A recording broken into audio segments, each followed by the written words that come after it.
আছে নাকি? ওনার নাম হইল আব্দুর রহমান ইবনে আউফ। উনি ঘরে গিয়া কাপড় নিল, কিছু টাকা নিল, মদিনার উদ্দেশ্যে যখন রওনা করলো, যুবক ফলাফাইনি গিয়া বাধা দিছে, কই যান? কই যাই মক্কায় নবী নাই, আমি থাকবো না, আমি মদিনায় চলে যাব। কই নিষেধ আছে। আমরার যে নেতা আবু জাহেল এবারে কইছে কেউরে যাইতে দেওয়া হবে না, আপনি চলেন সেই সংসদে। সংসদের নাম হইল দারুন নাদওয়া। হ্যাঁ নেওয়ার পরে এবার আবু জাহেল জিগা, আব্দুর রহমান ভাই আপনি তো সম্মানিত মানুষ, ভদ্র মানুষ, আপনি একটা পাঞ্জাবি একবার গাও দিলে না ধুইয়া আবার গাও দেন না, আপনি অনেক দামি মানুষ, দামি দামি আতর ব্যবহার করেন। ভাইও আপনার দি জন্ম মক্কায়, আপনার বাপের কবর মক্কায়, আপনার মায়ের কবর মক্কায়, 14 গোষ্ঠী আপনার মক্কায়, মক্কা হলে কই যেতেন নিসলেন?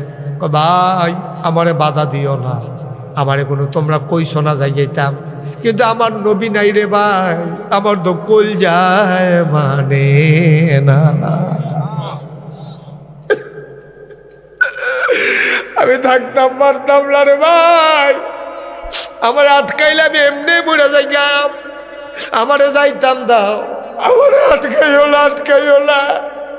আবু জাহেল দুরন্দর শয়তান ডাক দিয়া কয়, আপনার যে পাঞ্জাবিটা গাও আছে এটা কোহেনের টেহা দিয়া কিনছেন? কয়টা তো মক্কার টেহা দিয়া কিনছি। কয়টা খুললাম? মক্কার পাঞ্জাবি গাই দিয়া মদিনায় যাওয়া যাবে না, খুলেন।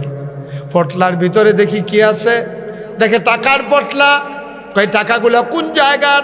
কয়গুলো মক্কার টাকা। কয় খেলে ফেলে দেন, মক্কার টাকা নিয়ে মদিনায় যাওয়া যাবে না।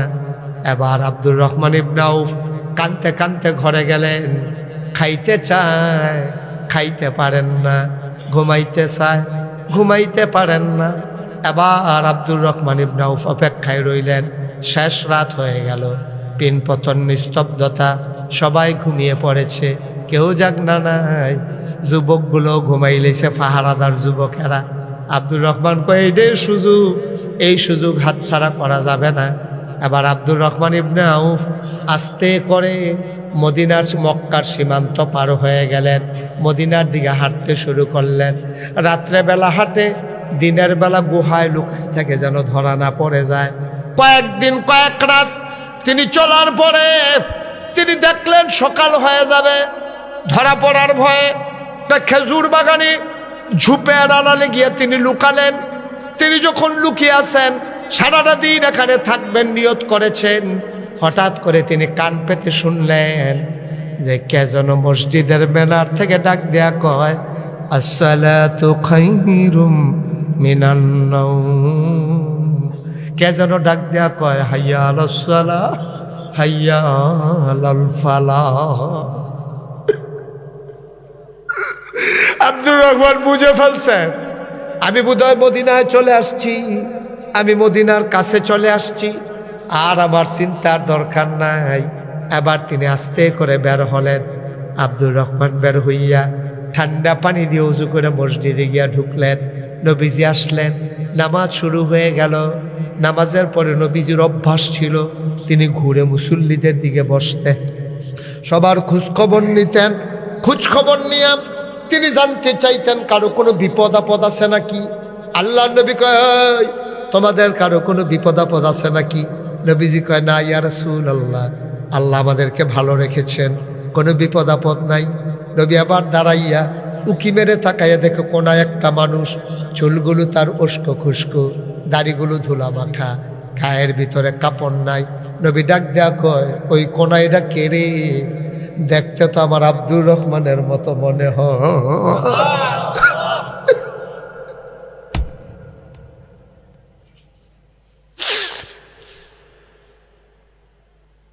এই কনাইকে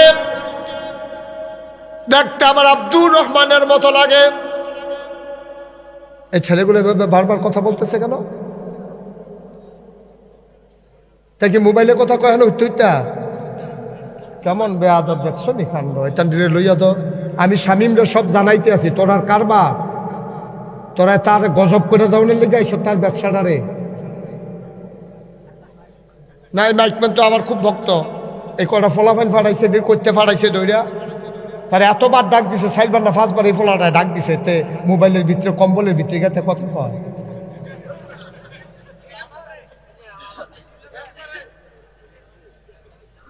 সি সি সি সি সি সি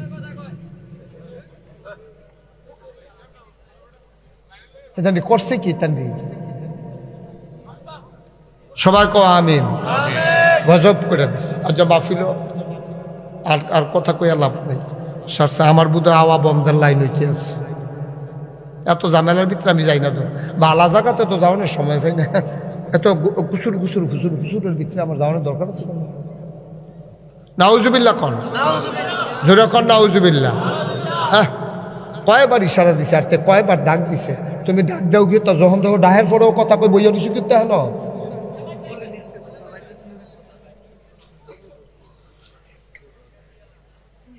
নাউজুবিল্লাহ কও। তোমরা ফাও জাকাত কন্যা কন্যা করতে পারো, যখন মুড়া দরকার কিচ্ছা না রাইবা। একটা মাহফিল গজব করার জন্য একটাই যথেষ্ট। একটা সুন্দর ফুল বাগান তছনছ করার জন্য একটা ব্যারেজ গরু ছেড়ে দিলে তো সারছে শেষ। সমান করা লাগবো কতক্ষণ ফাটাইয়া ফুরাইয়া 15 বছর লাগাইয়া একটা বাগান সাজাইব, 1 মিনিটের ভিতরে শেষ, তছনছ। নাউজুবিল্লাহ। আল্লাহর নবী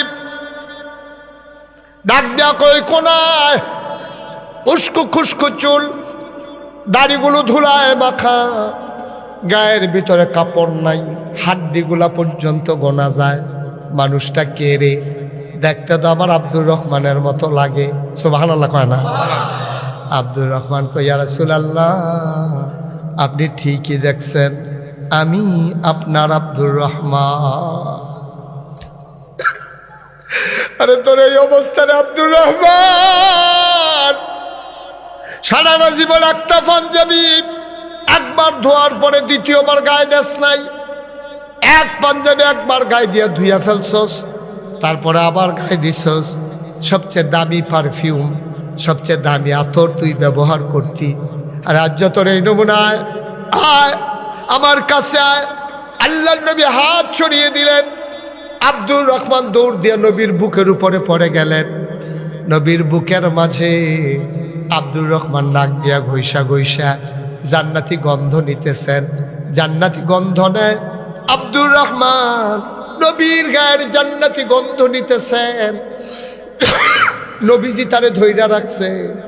আব্দুর রহমানের চোখের পানি দিয়া নবীর বুক ভিজে যায়, আর নবীর চোখের পানি দিয়া আর আব্দুর রহমানের চোখের পানি দিয়া নবীর বুক ভিজে যায়। নবীর চোখের পানি দিয়া আব্দুর রহমানের পিঠ ভিজে যায়। বলো সুবহানাল্লাহ। ফোফাইয়া ফোফাইয়া কান্দে, কবে ধরা নবীরে পাই না রে। নবীরে পাইছে। আল্লাহর নবীর সামনে আব্দুর রহমান পাগল হয়ে গেছে। ডাক দিয়া কই, ইয়া রাসূলুল্লাহ, ইয়া হাবিবাল্লাহ, আমার অপরাধটা কি, অন্যায়টা কি? জীবনে কাউরে আমি একটা ধমক দেই নাই, জীবনে আমি কাউরে কোনো গালিগালাজ করি নাই। নবী গো, কোনোদিন মক্কার মানুষ আমার কাছে আইসা খালি হাতে যায় নাই। আমার দোষটা কি গো নবী? কেন তারা আমার মক্কা থেকে আসার সময় পাঞ্জাবিটা খুলে রেখে দিল, আমার টাকাগুলা খুলে রেখে দিল? আল্লাহর নবী কান্দে আর কয় যেই কারণে আমি মক্কা ছাড়া লাগছে, তুইও তো সেই কারণে মক্কা ছাড়ছত। কয় কারণটা কি?